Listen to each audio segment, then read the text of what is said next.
Hi everyone and welcome back to Evocative Scents. Today we are going to take a look at one of the newly released fragrance from the house of Rasasi, another flanker to the Shuhrah lineup. I had already discussed about the Shuhrah Boise in one of my earlier full review video. That one was a really good fragrance. If you are interested in the Shuhrah Boise, do check that video out. I will be posting the link in the top I button. And now to the elixir, let's get this video started.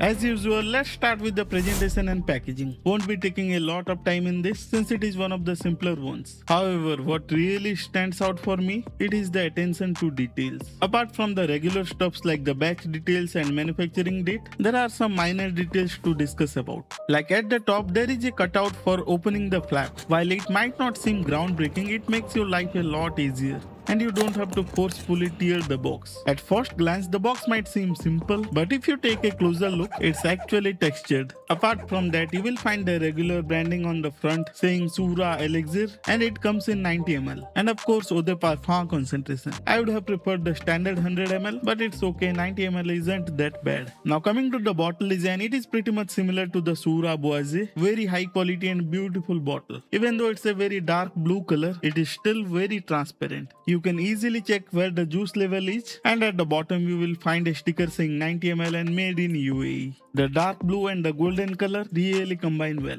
One little thing they could improve upon is the cap. While it has got good heft and weight to it, it doesn't quite click onto the bottle. So be careful while picking the bottle up. And I never ever recommend to pick up the bottle with the help of the cap, no matter how strongly it fits onto the bottle. Moving on to the atomizer test, I am expecting it to be a regular one just like the Boise. Let's see.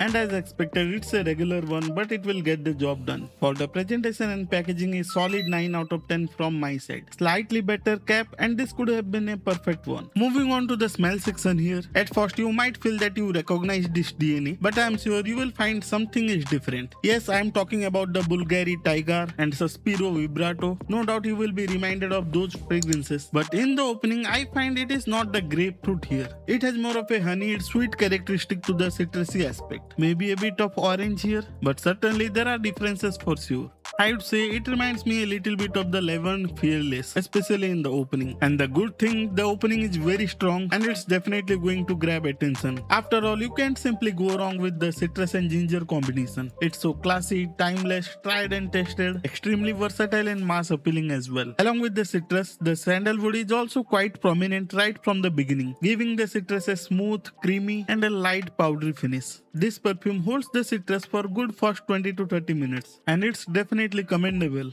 considering the heat and humidity here. As I am recording this video, the temperature is hovering around 39 degrees Celsius mark, so it's definitely warm by any standard. Now after you get through the opening, you are going to get a lot of floral elements here, and for most of the life of this perfume, it's going to remain fresh and clean. Now if you are looking for a fragrance that is one-to-one similar to Bulgari Tiger or the Suspiro Vibrato for that matter, this one isn't that. The Shuhrah Elixir does things differently. Now some of you might say that it is a small twist, but the thing is, it is definitely noticeable. There is some sort of Middle Eastern touch to the fragrance. However, the twist is so small, it doesn't alter the scent structure, while still giving a meaningful body to it. At the very end, you are going to get slight hint of patchouli, little bit of woodiness, but the floral facets still linger on for quite a while. The citruses have faded away completely, but there is a mild sweetness all throughout its life. If you want a lighter scent profile, I would recommend you to go for the Turathi Blue or the Rue Broca Theoreme, but the performance I am getting out of this one, it is just stellar.